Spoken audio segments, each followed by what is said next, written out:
Hello everyone, I am Harshita और मैं आप सभी का स्वागत करती हूँ ऑनलाइन प्रेप पे। आई होप सब लोग बहुत ही बढ़िया होंगे, बहुत ही अच्छे होंगे।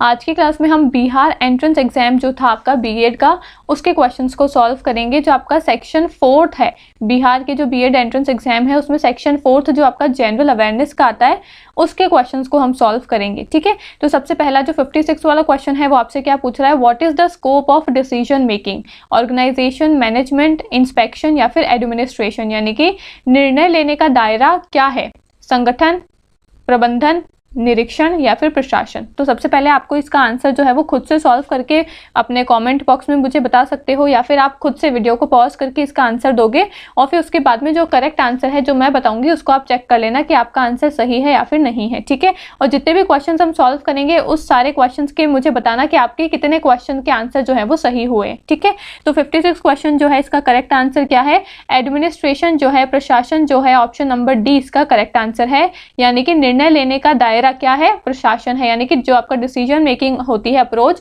उसका स्कोप क्या होता है, एडमिनिस्ट्रेशन होता है। Option number D is your correct answer. आगे बढ़ते हैं 57th क्वेश्चन पे। 57th क्वेश्चन आपसे क्या पूछ रहा है, do children of intelligent parents always shine in study, क्या बुद्धिमान माता पिता के बच्चे हमेशा पढ़ाई में अव्वल आते हैं क्या? इसका आंसर क्या होगा, हाँ होगा यानी कि नो होगा, यस होगा, डिपेंडेंट ऑन गॉड होगा या फिर साइकोलॉजी होगा, यानी कि नहीं होगा, हाँ होगा, ईश्वर पर निर्भर होगा या फिर मनोविज्ञान होगा। तो इसका करेक्ट आंसर क्या हो जाएगा, 57 का करेक्ट आंसर होगा ऑप्शन नंबर ए यानी कि नहीं। नहीं क्यों बोला है, अब इसमें क्वेश्चन में क्या पूछ रहा है कि क्या बुद्धिमान माता पिता के बच्चे हमेशा ही अव्वल आते हैं क्या? जो पेरेंट्स इंटेलिजेंट है, क्या उसके बच्चे भी इंटेलिजेंट ही होते हैं क्या? वो भी हमेशा इंटेलिजेंट होते हैं क्या? तो ऐसा तो नहीं हो सकता है कि भाई माँ बाप इंटेलिजेंट है तो बच्चा भी इंटेलिजेंट होगा। ऐसे तो फिर जो आईएएस है उसके बच्चे भी आईएएस ही बनने चाहिए, पर ऐसा जरूरी तो नहीं होता है ना। जो डॉक्टर है उसके बच्चे भी फिर डॉक्टर ही होने चाहिए, पर ऐसा जरूरी नहीं होता है। तो इसलिए ऑप्शन नंबर ए जो है वो इसका करेक्ट आंसर है कि जरूरी नहीं है बच्चे पेरेंट्स इंटेलिजेंट है तो माँ बाप भी आपके उतने ही, मतलब है ना, अगर माँ बाप अव्वल हैं तो बच्चे भी उतने अव्वल ही हों। ठीक है, ऑप्शन नंबर ए इसका करेक्ट आंसर है। आगे बढ़ते हैं 58th क्वेश्चन पे। क्या पूछ रहा है, which of the following pair of rivers was first added, निम्नलिखित में से नदियों का कौन सा जोड़ा सबसे पहले जोड़ा गया था, दामोदर और हुगली, सोन और महानदी, नर्मदा और ताप्ती या फिर गोदावरी और कृष्णा। तो यहाँ पे हिंदी में नाम दिए हुए हैं दामोदर, हुगली, सोन, महानदी, नर्मदा, ताप्ती और गोदावरी और कृष्णा। तो आपको इसका करेक्ट आंसर बताना है। 58 का करेक्ट आंसर क्या हो जाएगा, गोदावरी और कृष्णा जो है ऑप्शन नंबर डी इसका करेक्ट आंसर है। यानी कि निम्नलिखित में से कौन सी नदियों का जोड़ा जो है वो सबसे पहले ऐड करा गया था, सबसे पहले जोड़ा गया था?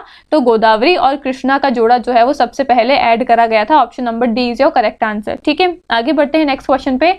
59th क्वेश्चन क्या पूछ रहा है, whose knowledge help us immensely in understanding ourselves, किसका ज्ञान हमें खुद को समझने में बहुत मदद करता है? कलर का ज्ञान यानी कि रंगों का ज्ञान, शिक्षा का ज्ञान यानी कि एजुकेशन का ज्ञान, सोशलाइजेशन यानी कि सामाजिकरण का ज्ञान या फिर ऑल ऑफ द अबव। तो इसका करेक्ट आंसर क्या हो जाएगा, ऑप्शन नंबर बी, एजुकेशन जो है, शिक्षा जो है, इसका करेक्ट आंसर हो जाएगा। यानी कि whose knowledge help us immensely in understanding ourselves, किसका ज्ञान हमें खुद को समझने में मदद करता है? शिक्षा का ज्ञान। अगर हमारे पास में शिक्षा होगी, हमारे पास में अगर एजुकेशन होगी तो हम अपने आप को बहुत ही बेहतर तरीके से समझ सकते हैं। हमारी क्षमताएं क्या है, हमारी वीकनेसेस क्या है, हमारी स्ट्रॉन्ग चीजें क्या है, वो हम बहुत ही सही ढंग से अपने आप को समझ पाएंगे। ऑप्शन नंबर बी, शिक्षा जो है, एजुकेशन जो है, इसका करेक्ट आंसर है। ठीक है, आगे बढ़ने से पहले मैं आपको बता देना चाहती हूँ, हमारे बिहार बीएड का जो कंप्लीट कोर्स जो है वो हमारे एप्लीकेशन पे है। आपको एप्लीकेशन जो है प्ले स्टोर से डाउनलोड करके ऑनलाइन प्रेप है ना, एप्लीकेशन जो है उसको आप डाउनलोड कर सकते हो। बिहार बीएड का कंप्लीट कोर्स जो है आपको वहां पे मिल जाएगा। न्यू आपका सिलेबस का पैटर्न क्या है, आपके प्रीवियस के क्वेश्चंस क्या है, वो सब कुछ उसके अंदर आपको मिल जाएंगे। साथ ही साथ बिहार बीएड जो आपका एग्जाम होता है उससे जुड़ी हुई हमने एक वीडियो भी बनाई हुई है जहां पे आपका कंप्लीट सिलेबस जो है वो डिस्कस करा हुआ है। पेपर का पैटर्न किस तरीके से रहता है, यानी कि किस तरीके से आपसे एग्जाम में क्वेश्चंस जो है वो पूछे जाते हैं, वो भी उस वीडियो में डिस्कस करा हुआ है। प्रीवियस ईयर के क्वेश्चंस आपसे किस तरह से पूछते हैं, वो सारी चीजें हमने उस पूरी वीडियो में डिस्कस करा हुआ है। तो आपने अगर वो वीडियो भी नहीं देखी है तो आप जाके बिहार बीएड एग्जाम की जो है ना वीडियो है उसको चेक कर सकते हो। ठीक है, साथ ही साथ अगर आपको बिहार बीएड के है ना प्रवेश परीक्षा के अगर आपको प्रीवियस ईयर के पेपर्स चाहिए, जहां पे आपको पिछले 6 वर्षों के प्रीवियस ईयर के पेपर्स मिल जाएंगे विद उनके आंसर कीज, तो आप ये बिहार बीएड के जो प्रवेश परीक्षा के जो प्रीवियस ईयर के क्वेश्चन पेपर्स हैं, आप इसको भी डाउनलोड कर सकते हो हमारे एप्लीकेशन पे जाके। ठीक है, और एप्लीकेशन पे टीचिंग एप्टीट्यूड का जो शिक्षण अभी क्षमता का जो कोर्स है वो भी अवेलेबल है, आप उसको भी जाके बाय कर सकते हो। सारी आपको क्लासेस जो है वो मिल जाएगी, रिकॉर्डेड फॉर्म में आपकी क्लासेस रहने वाली है। क्लासेस का जो मीडियम है वो बायलिंगुअल रहेगा, यानी कि हिंदी इंग्लिश दोनों ही मीडियम में आपको सारी क्लासेस जो है वो मिलेंगी। तो हिंदी मीडियम के बच्चे और इंग्लिश मीडियम के बच्चे दोनों ही तरीके के बच्चे जो है वो कोर्सेज को ज्वाइन कर सकते हैं।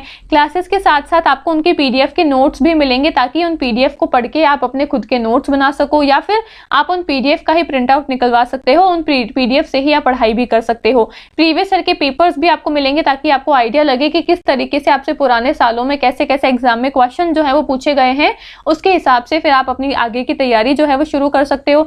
और ज्यादा प्रैक्टिस करने के लिए आपको प्रैक्टिस का सेट यानी कि प्रैक्टिस के क्वेश्चंस भी दिए जाएंगे। तो ये कंप्लीट जो आपको चीजें हैं वो एक ही बैच में आपको मिल रहा है, जहां पे आपको क्लासेस मिल रही है, क्लासेस भी दोनों लैंग्वेज में मिल रही है, पीडीएफ के नोट्स मिल रहे हैं, प्रीवियस ईयर के पेपर्स मिल रहे हैं, और एक्स्ट्रा प्रैक्टिस करने के लिए क्वेश्चंस मिल रहे हैं, यानी कि कंप्लीट बैच आपको काफी मिनिमम से मिनिमम प्राइस में मिल जाएगा। तो अगर आप इंटरेस्टेड हो बैचेस को ज्वाइन करने के लिए, आपको सिंपली क्या करना है, प्ले स्टोर से ऑनलाइन प्रेप जो हमारा एप्लीकेशन है आपको उसको डाउनलोड करना है प्ले स्टोर से, या फिर इस वीडियो के डिस्क्रिप्शन में आपको लिंक मिल जाएगा, आप वहां से भी एप्लीकेशन को डाउनलोड कर सकते हो। वहां पे और भी ढेर सारे कोर्सेज आपको मिल जाएंगे, उन कोर्सेज को भी आप देख सकते हो। किसी भी कोर्स में अगर आप इंटरेस्टेड हो तो कोई भी कोर्स को आप है ना बाय जो है वो कर सकते हो, परचेज कर सकते हो। ठीक है, तो आगे बढ़ते हैं अब हमारे नेक्स्ट क्वेश्चन पे।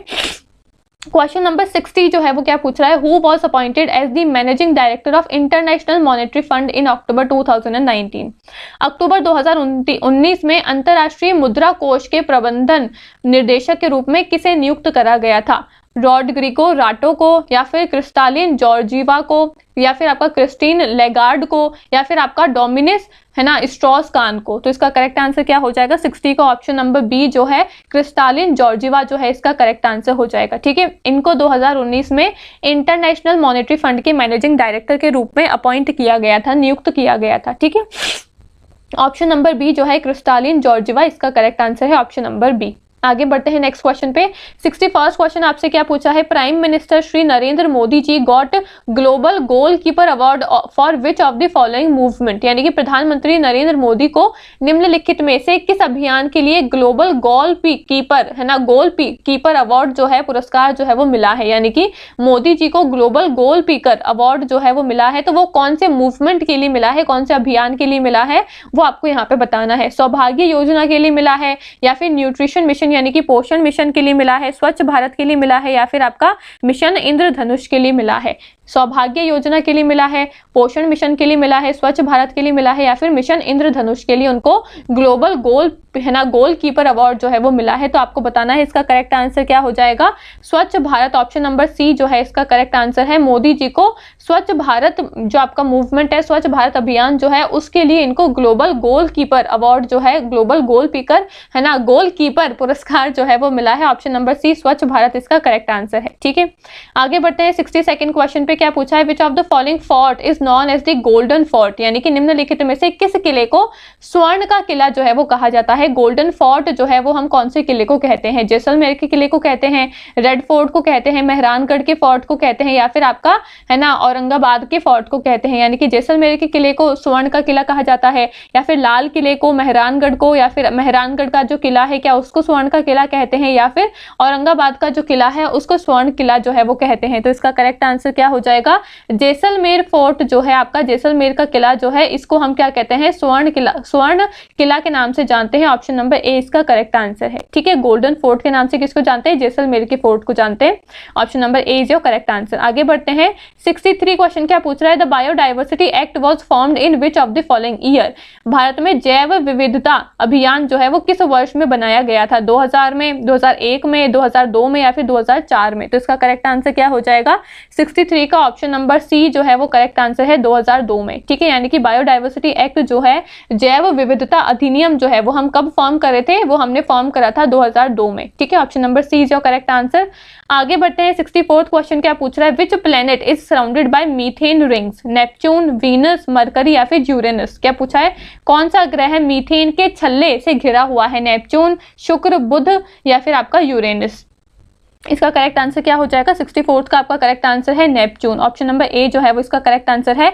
नेपच्यून जो है वो आपका मीथेन रिंग से घिरा हुआ है। काफी सिंपल सा क्वेश्चन था, आई होप सबको पता होगा। ऑप्शन नंबर ए जो है इसका करेक्ट आंसर है। ठीक है, आगे बढ़ते हैं नेक्स्ट क्वेश्चन पे। 65 क्वेश्चन क्या पूछा है? Granite, gabbro and basalt are which type, what type of rocks? Igneous rocks, sedimentary rocks, metamorphic rocks या फिर कॉम्प्लेक्स रॉक्स? आपकी जो है ना चट्टाने होती है उसके कुछ प्रकार होते हैं। तो आपसे पूछा है कि जो ग्रेनाइट है, जो आपका गैब्रो है और जो आपका बेसाल्ट है वो किस प्रकार की चट्टाने हैं, किस प्रकार की रॉक्स है?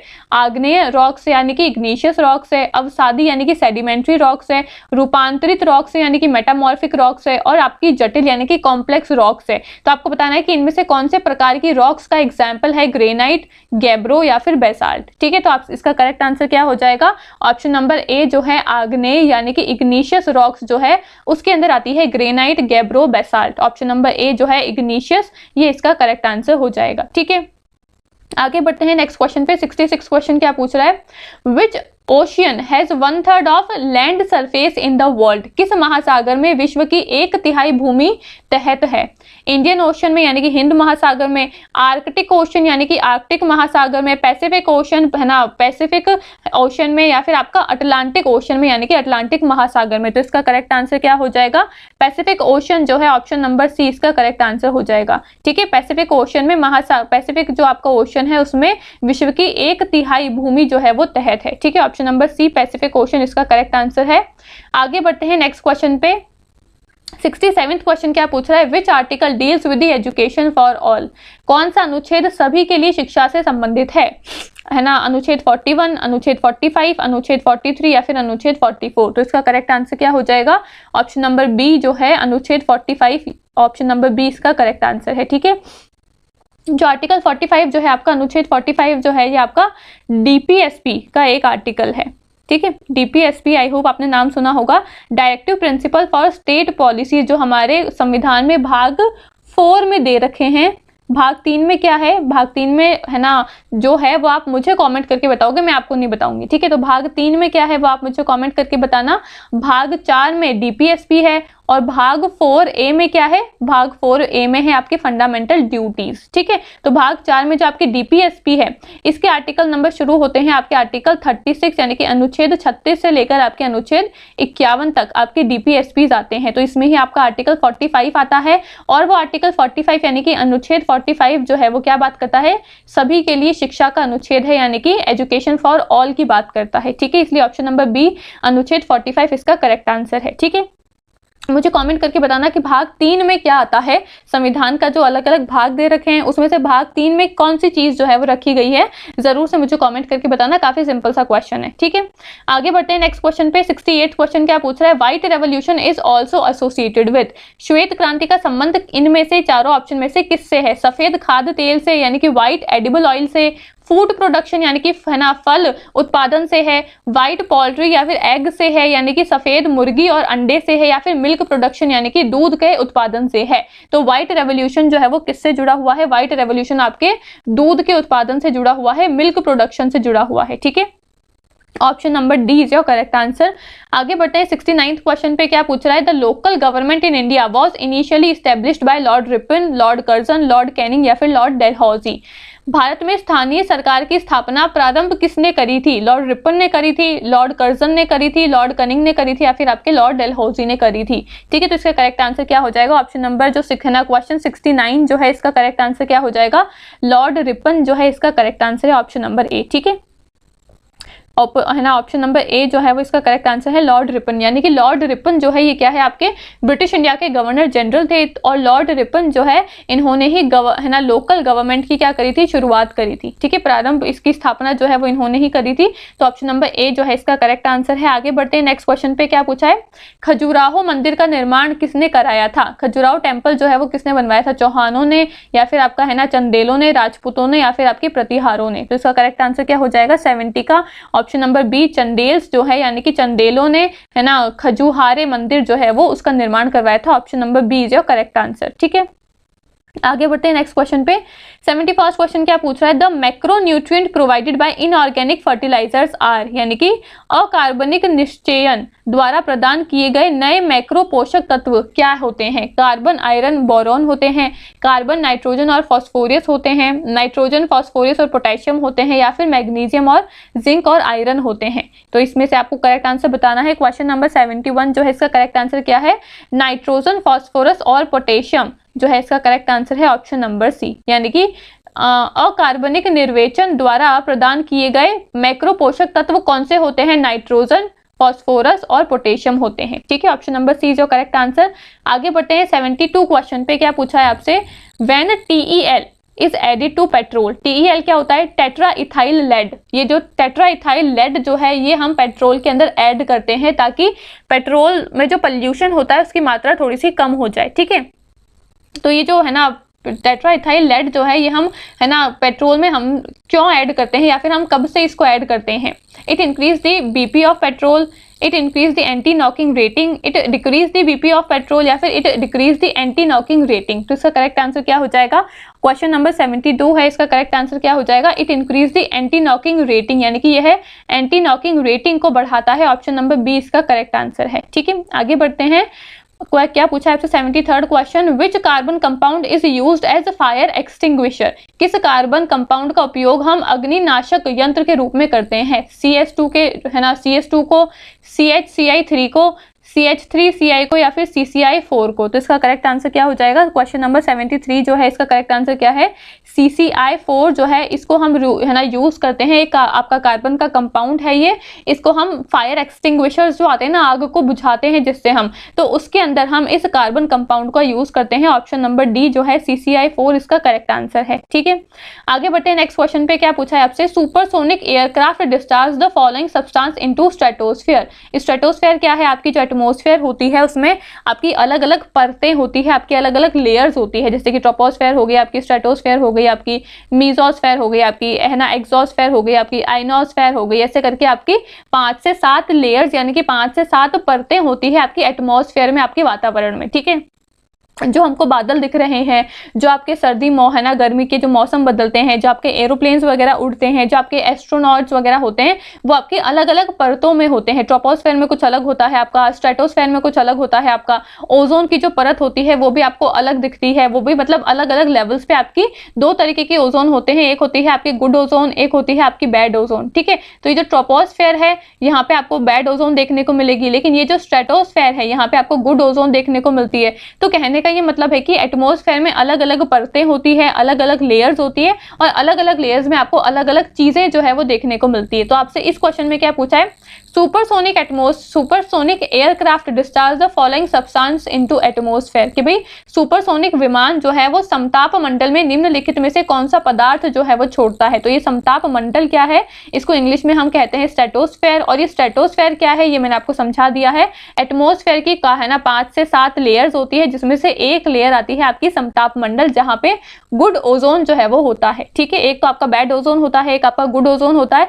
बैड ओजोन जो होता है वो हमारे लिए खराब होता है, लेकिन गुड ओजोन जो होता है वो हमारे लिए अच्छा होता है। तो वो जो गुड ओजोन है वो आपका समताप मंडल में पाया जाता है। अब आपसे पूछ रहा है कि ये जो सुपरसोनिक विमान है ये समताप मंडल में कौन सा पदार्थ को छोड़ते हैं, SO2 को छोड़ते हैं, CO2 को छोड़ते हैं, NO2 को छोड़ते हैं, या फिर CO को छोड़ते हैं। तो इसका करेक्ट आंसर क्या हो जाएगा, 74th क्वेश्चन जो है NO2 जो है इसका करेक्ट आंसर है option number C. Supersonic aircraft जो है वो स्ट्रेटोस्फेयर में यानी कि समताप मंडल में NO2 को छोड़ते हैं। ऑप्शन नंबर सी जो करेक्ट आंसर। ठीक है, आगे बढ़ते हैं नेक्स्ट क्वेश्चन पे। 75 क्वेश्चन क्या बोल रहा है, when water is added to है ना, when water is added to anhydrous water copper sulphate the colour will change to yellow, green, blue या फिर रेड। जब निर्जल सफेद कॉपर सल्फेट में पानी मिलाया जाता है तो किस तरीके से वो अपना रंग जो है वो बदल लेता है, यानी कि कौन से रंग में फिर वो अपना रंग बदल लेता है। पीले में बदलता है, हरे में बदलता है, नीले में बदलता है, या फिर लाल कलर में बदल लेता है। तो इसका करेक्ट आंसर क्या हो जाएगा, नीला जो है, ब्लू जो है इसका करेक्ट आंसर हो जाएगा। यानी कि जब निर्मल सफेद कॉपर सल्फेट में हम पानी मिला लेते हैं तो उसका कलर कैसा हो जाता है, नीला यानी कि ब्लू हो जाता है। ठीक है, option number C is your correct answer. आगे बढ़ते हैं। 76 क्वेश्चन क्या पूछ रहा है, which is considered as the most ancient part of world by historians. इतिहासकार विश्व का सबसे प्राचीन भाग किसे मानते हैं, गैंगटिक वैली यानी कि गंगा घाटी को मानते हैं, southern part of the Vindhyan mountain या फिर जो आपका है ना विद्या पर्वत जो है उसका दक्षिणी भाग को सबसे है ना ऐतिहासिक मानते हैं, सबसे प्राचीन मानते हैं, या फिर नॉर्थ वेस्टर्न इंडियन वैली को उत्तर पश्चिमी भारतीय है ना जो घाटी है उसको सबसे प्राचीन भाग मानते हैं, या फिर north eastern part of India Bharat का उत्तर पूर्वी भाग जो है इसको सबसे प्राचीन मानते हैं। तो इसका करेक्ट आंसर क्या हो जाएगा, 76 क्वेश्चन जो है option number B southern part of the Vindhya पर्वत यानी कि विंध्य माउंटेन जो आपके होते हैं, विंध्य पर्वत का जो दक्षिण भाग है उसको सबसे प्राचीन भाग के रूप में माना जाता है इतिहासकारों द्वारा। ठीक है, option number B is your correct answer. आगे बढ़ते हैं नेक्स्ट क्वेश्चन पे। 77 क्वेश्चन क्या पूछ रहा है, official language of Pallavas was Tamil, Pali, Sanskrit या फिर खरोष्टी। पल्लवों की जो राज्य भाषा थी वो कौन सी थी, तमिल थी, पाली थी, संस्कृत थी या फिर आपकी खरोष्टी थी। तो इसका करेक्ट आंसर क्या हो जाएगा, संस्कृत जो है वो पल्लवों की क्या थी, राज्य भाषा थी यानी कि ऑफिशियल लैंग्वेज जो थी जिसका ये ऑफिशियली यूज करते थे वो संस्कृत भाषा का यूज करते थे पल्लव। ठीक है, ऑप्शन नंबर सी संस्कृत इसका करेक्ट आंसर है। आगे बढ़ते हैं अगले सवाल पे। 78 क्वेश्चन क्या पूछा है, the lines that adjoin the different places with the same pressure are known as isobar, isotherm, contour या फिर है ना हाइड्रोग्राफ। हिंदी में क्या पूछा है, समान दबाव से विभिन्न स्थानों को जोड़ने वाली रेखाओं को क्या कहा जाता है, आइसोबार कहा जाता है, आइसोथर्म कहा जाता है, समोच्च यानी कि कॉन्टोर्स कहा जाता है या फिर आपका हाइड्रोग्राफ कहा जाता है। तो इसका करेक्ट आंसर क्या हो जाएगा, ऑप्शन नंबर ए आइसोबार जो है इसका करेक्ट आंसर है। ठीक है, यानी कि समान दबाव से आपकी है ना अलग अलग स्थानों को जोड़ने वाली जो रेखाएं होती है उसको आइसोबार कहते हैं। ठीक है, option number A is your correct answer. आगे बढ़ते हैं 79 क्वेश्चन पे। क्या पूछ रहा है, in India the national human rights commission was established in which year, 1991, 1992, 1993 या फिर 1994। भारत में राष्ट्रीय मानवाधिकार आयोग जो है उसकी स्थापना कौन से वर्ष में हुई थी, 1991 में हुई थी, 1992 में हुई थी, 1993 या फिर 1994 में हुई थी। तो इसका करेक्ट आंसर क्या हो जाएगा, ऑप्शन नंबर सी 1993 में राष्ट्रीय मानवाधिकार आयोग जो है इसकी स्थापना हुई थी।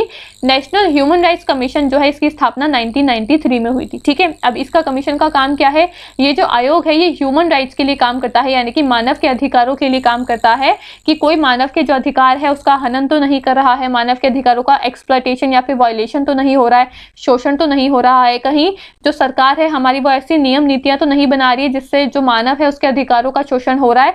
इन सारी चीजों को देखरेख करने का काम और मानवाधिकार को है ना प्रोटेक्ट करने का काम किसका है, राष्ट्रीय मानवाधिकार आयोग का है। ठीक है, ये आपके नेशनल लेवल पे यानी कि आपके राज्य स्तर पे काम करती है। उसी तरीके से एक हमारे पास में है state human rights commission. State human rights commission एक तो होती है हमारी एनएचआरसी यानी कि नेशनल ह्यूमन राइट्स कमीशन, राष्ट्रीय मानवाधिकार आयोग जो कि आपके राष्ट्र स्तर पे काम करती है। एक हमारी राज्य की मानवाधिकार आयोग भी होती है यानी कि स्टेट ह्यूमन राइट्स कमीशन भी होती है जो आपके स्टेट लेवल पे यानी कि राज्य के स्तर पे काम करती है। उसका भी काम यही होता है, वो भी मानव अधिकार के लिए ही काम करती है, बस वो राज्य के स्तर पे काम करती है और ये जो राष्ट्रीय वाली है ये राष्ट्र स्तर पे काम करती है। ठीक है, option number C is your correct answer. 1993 में ये जो नेशनल ह्यूमन राइट्स कमीशन है इसकी स्थापना हुई थी, इसका एस्टेब्लिशमेंट हुआ था। ठीक है, आगे बढ़ते हैं। 80 क्वेश्चन क्या पूछ रहा है, universally accepted colour for mountains is grey, snow white, dark green और ब्राउन। यानी कि पहाड़ों के लिए सार्वभौमिक रूप से स्वीकृत रंग कौन सा है, ग्रे है, स्नो व्हाइट है, गहरा हरा है यानी कि डार्क ग्रीन है या फिर भूरा यानी कि ब्राउन है। तो इसका करेक्ट आंसर क्या हो जाएगा, भूरा कलर जो है, ब्राउन कलर जो है वो इसका करेक्ट आंसर है। पहाड़ों के लिए सार्वभौमिक रूप से स्वीकृत रंग जो है वो भूरा है, ऑप्शन नंबर डी जो करेक्ट आंसर। ठीक है, आगे बढ़ते हैं। 81 क्वेश्चन क्या पूछ रहा है, biometer is used to measure frequency, temperature, velocity या फिर वेवलेंथ। बायोमीटर का उपयोग हम किस चीज को मापने के लिए करते हैं, आवृत्ति यानी कि फ्रीक्वेंसी को मापने के लिए, तापमान यानी कि टेम्परेचर को मापने के लिए, वेग यानी कि वेलोसिटी को मापने के लिए, या फिर आपका वेवलेंथ जो होती है तरंग है ना, तरंग दैर्घ्य जो होती है उसको मापने के लिए, वेवलेंथ को मापने के लिए। तो इसका करेक्ट आंसर क्या हो जाएगा, 81 क्वेश्चन जो है इसका करेक्ट आंसर क्या है, ऑप्शन नंबर बी तापमान यानी कि टेम्परेचर को नापने के लिए, टेम्परेचर को नापने के लिए हम बायोमीटर का उपयोग करते हैं। ठीक है, ऑप्शन नंबर बी जो करेक्ट आंसर, तापमान यानी कि टेम्परेचर। आगे बढ़ते हैं अगले सवाल पे। क्या पूछा है 82nd क्वेश्चन क्या पूछा है, a jet engine work on the principle of conversation of, यानी कि एक जेट इंजन किसके संरक्षण के सिद्धांत पर काम करता है, मास वेलोसिटी, द्रव्यमान वेग के है ना प्रिंसिपल पे काम करता है, सिद्धांत पे काम करता है, एंगुलर मोमेंटम कोणीय संवेग के है ना सिद्धांत पे काम करता है, एनर्जी मास यानी कि ऊर्जा द्रव्यमान के सिद्धांत पे काम करता है, या फिर रेखिक संवेग लाइनर मोमेंटम के प्रिंसिपल पे काम करता है। तो इसका करेक्ट आंसर क्या हो जाएगा, रेखिक संवेग जो है लाइनर मोमेंटम के प्रिंसिपल पे जेट इंजन जो है वो काम करता है। ऑप्शन नंबर डी जो करेक्ट आंसर। ठीक है, आपसे पूछा था कि जो जेट इंजन होता है ये कौन से प्रिंसिपल पे काम करता है, ये रेखिक संवेग यानी कि लाइनर मोमेंटम के प्रिंसिपल पे काम करता है। ऑप्शन नंबर डी जो करेक्ट आंसर। आगे बढ़ते हैं 83 क्वेश्चन क्या पूछा है, if a lift is going up with the acceleration the apparent weight of body is, यानी कि यदि कोई लिफ्ट ना त्वरण के साथ ऊपर जा रही है, अगर कोई लिफ्ट है वो एक्सेलरेशन है ना एक्सेलरेशन के साथ में अगर ऊपर की तरफ बढ़ रही है तो वस्तु का आभासी वजन जो है वो क्या होगा, मोर और less than the true weight, यानी कि कमोबेशी सही जो आपका है ना एक्चुअल वजन है उससे ज्यादा या फिर कम होगा क्या किसी वस्तु का वजन, equal to the true weight यानी कि वास्तविक वजन के बराबर ही होगा, less than the true weight यानी कि वास्तविक वजन से कम वजन हो जाएगा, या फिर more than the true weight यानी कि वास्तविक वजन से अधिक वजन हो जाएगा। तो इसका करेक्ट आंसर क्या होगा, 83 का ऑप्शन नंबर डी जो है वो करेक्ट आंसर है, more than the true weight, यानी कि ऑप्शन नंबर डी जो करेक्ट आंसर। आपसे सवाल में क्या पूछा था, कोई लिफ्ट है, लिफ्ट में हम जाते हैं ना, तो आपसे पूछा है कि जो लिफ्ट है वो एक्सेलरेशन के साथ में आपकी ऊपर की तरफ बढ़ रही है, तो कोई अगर वस्तु रखी हुई है, कोई अगर बॉडी है, कोई अगर चीज है, उसका वेट कितना हो जाएगा, उसका वजन कितना होगा, तो जितना एक्चुअल वेट है, जितना उसका वस्तु का एक्चुअल वेट है उससे भी ज्यादा वेट उसका फिर होने लगेगा। ठीक है, ऑप्शन नंबर डी जो करेक्ट आंसर। आगे बढ़ते हैं 84th क्वेश्चन पे। क्या पूछा है, what is the unit of astronautical distance, यानी कि खगोलीय दूरी का है ना इकाई क्या होती है, वेबर होती है ना एंगस्ट्रॉम, यानी कि है ना एंगस्ट्रॉम होती है, लाइट वेट या फिर लक्स होती है। जो आपकी खगोलीय दूरी होती है, एस्ट्रोनॉटिकल डिस्टेंस, एस्ट्रोनॉमिकल डिस्टेंस जो होता है उसकी इकाई क्या होती है, वेबर होती है, एंगस्ट्रॉम होती है, प्रकाश वर्ष यानी कि लाइट ईयर होती है, या फिर आपका लक्स होती है। तो इसका करेक्ट आंसर क्या हो जाएगा, ऑप्शन नंबर सी जो है प्रकाश वर्ष लाइट ईयर जो है इसका करेक्ट आंसर हो जाएगा। ठीक है, आगे बढ़ते हैं 85 क्वेश्चन क्या पूछ रहा है, electronegativity is the measure of non metallic character, metallic character, basic character या फिर नन ऑफ द अबव, यानी कि जो इलेक्ट्रोनेगेटिविटी होती है इसका माप क्या होता है, गैर धात्विक होता है, धात्विक होता है, मूल गुण होता है, या फिर उपरोक्त में से कोई भी नहीं। इसका करेक्ट आंसर क्या हो जाएगा 85 का ऑप्शन नंबर बी जो है धात्विक गुण, मेटेलिक कैरेक्टर जो है इसका मेजर होता है, इसका माप होता है, ऑप्शन नंबर बी जो करेक्ट आंसर। ठीक है, आगे बढ़ते हैं नेक्स्ट क्वेश्चन पे।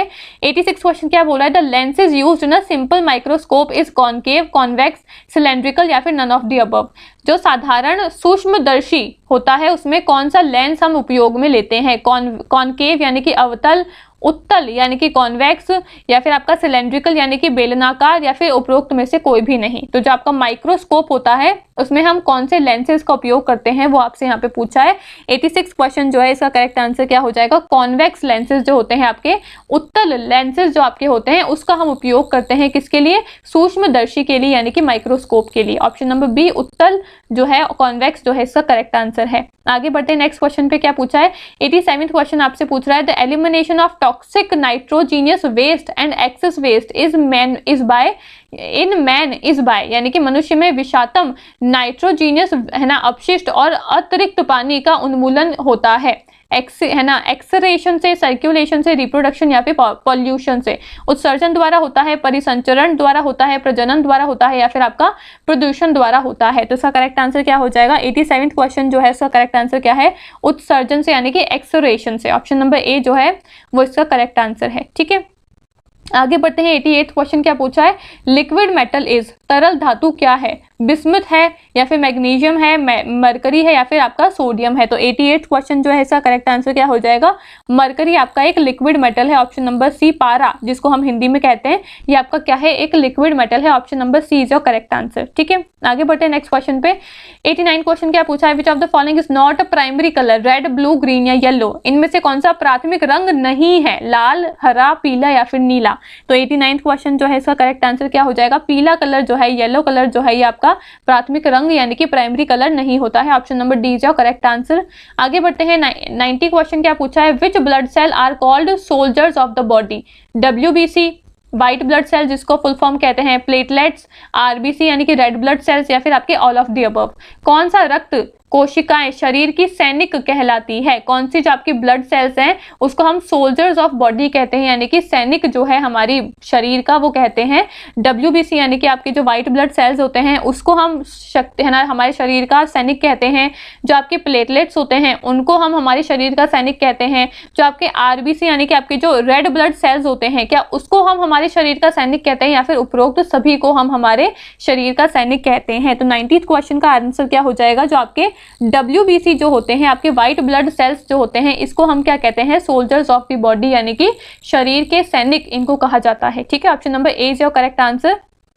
आगे बढ़ते हैं 91st क्वेश्चन पे। 91st क्वेश्चन क्या पूछ रहा है, if the radius of blood vessels of a person decreases then his or her blood pressure will decrease, increase, remain same or became zero. यानी कि यदि किसी व्यक्ति की रक्त वाहिकाओं की त्रिज्या जो है वो कम हो जाती है, अगर किसी व्यक्ति के जो ब्लड वेसल्स का जो रेडियस है अगर वो डिक्रीज हो जाता है, कम हो जाता है, तो उसका रक्तचाप जो है, उसका ब्लड प्रेशर जो है उसमें क्या होगी, वो कम होगा, वो बढ़ेगा, वो वही रहेगा जो पहले था, या फिर वो शून्य हो जाएगा। तो इसका करेक्ट आंसर क्या होगा, 91st क्वेश्चन का आपका करेक्ट आंसर हो जाएगा ऑप्शन नंबर बी, यानी कि आपका अगर ब्लड वेसल्स आप में घटती है, अगर ब्लड वेसल्स डिक्रीज होती है, वो कम होती है, तो आपका BP जो है, ब्लड प्रेशर जो है वो आपका बढ़ जाता है, यानी कि इंक्रीज हो जाता है। Option number B is your correct answer. ठीक है, आगे बढ़ते हैं 92 क्वेश्चन पे। क्या पूछा है, main use of salt in diet is, यानी कि हम जब डाइट में नमक का इस्तेमाल करते हैं तो वो क्यों करते हैं, उसका मेन वो है ना उपयोग क्या है वो आपको यहाँ पे बताना है। आहार में नमक का मुख्य उपयोग क्या है, क्यों उसका मुख्य है ना उपयोग करते हैं,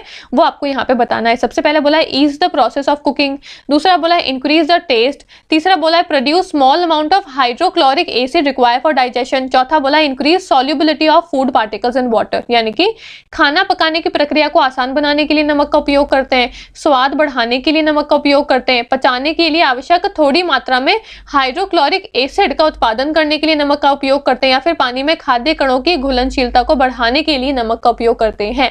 तो 92 क्वेश्चन जो है इसका करेक्ट आंसर क्या होगा, 92nd क्वेश्चन का आपका करेक्ट आंसर हो जाएगा option number C. Option number C का मतलब क्या है, यहाँ पे सवाल में क्या पूछा है पहले इसको समझते हैं। सवाल में पूछा है कि भाई हम नमक का उपयोग जो है वो हमारे खाने में क्यों करते हैं। पहले बोला है कि भाई जो खाना है वो सही ढंग से पक जाए, तो उसकी पकाने की प्रक्रिया को क्या आसान बनाने के लिए न करते हैं, नहीं। दूसरा बोला है स्वाद बढ़ाने के लिए, स्वाद ठीक है पर वो उसका मुख्य उपयोग नहीं है, मुख्य उपयोग पूछा है तो ये भी आपका गलत हो जाएगा। फोर्थ बोला है कि पानी में खाद्य कणों की घुलनशीलता को बढ़ावा देने के लिए, ये भी सही आंसर नहीं है। ऑप्शन नंबर सी इसका करेक्ट आंसर है। जब हम खाना खाते हैं तो खाना खाने के बाद में हमको हमारे खाने को पचाना भी होता है, हमारी बॉडी को, तो पचाने के लिए उनको एक एसिड की जरूरत होती है जिसका नाम होता है हाइड्रोक्लोरिक एसिड, है ना। वो हाइड्रोक्लोरिक एसिड को है ना प्रोड्यूस करने के लिए, उस हाइड्रोक्लोरिक एसिड का उत्पादन करने के लिए हम क्या करते हैं, नमक का उपयोग हमारे खाने में करते हैं। ऑप्शन नंबर सी जो है वो इसका करेक्ट आंसर है। ठीक है, आगे बढ़ते हैं नेक्स्ट क्वेश्चन पे।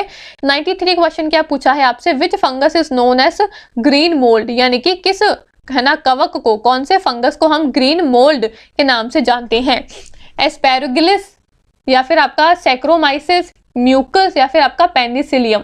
हिंदी में बोला है एस्पेरेग्रिस, या फिर आपका है ना सैक्रोमाइसिस, म्यूकस, या फिर आपका है ना पेनिसिलियम। तो कौन सा आपका यहाँ पे कवक है, कौन सा आपका फंगस है जिसको हम ग्रीन मोल्ड के नाम से जानते हैं। 93 जो है इसका करेक्ट आंसर क्या हो जाएगा, ऑप्शन नंबर डी जो है पेनिसिलियम, ये इसको हम क्या कहते हैं, इसको हम कहते हैं green mould. Option number D is your correct answer. ठीक है, आगे बढ़ते हैं नेक्स्ट क्वेश्चन पे। MDT is use for which disease, MDT जो है उसका उपयोग हम कौन सी बीमारी के लिए करते हैं।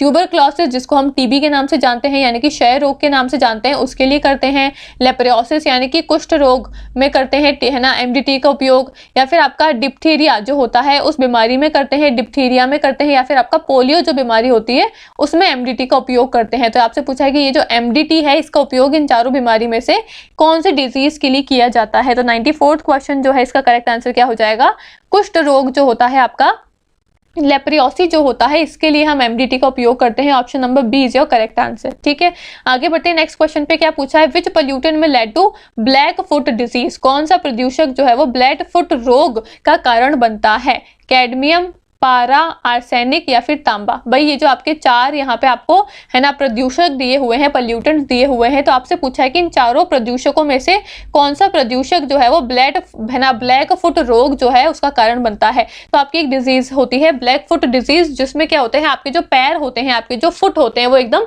काले पड़ जाते हैं। तो वो जो ब्लैक फुट डिजीज होती है वो कौन से पॉल्यूटेंट, कौन से प्रदूषक की वजह से होती है, वो आपको यहाँ पे बताना है। तो 95 क्वेश्चन जो है इसका करेक्ट आंसर क्या हो जाएगा, ऑप्शन नंबर सी जो है आर्सेनिक, ये इसका करेक्ट आंसर है। आर्सेनिक एक ऐसा प्रदूषक है, एक ऐसा पॉल्यूटेंट है जो कि क्या करता है आपके अंदर ब्लैक फुट डिजीज नाम का रोग जो है उसको पैदा करता है। Option number C is your correct answer. ठीक है, तो ये हमने यहाँ पे सारे क्वेश्चंस जो है वो हमारे आज के फिनिश हो चुके हैं।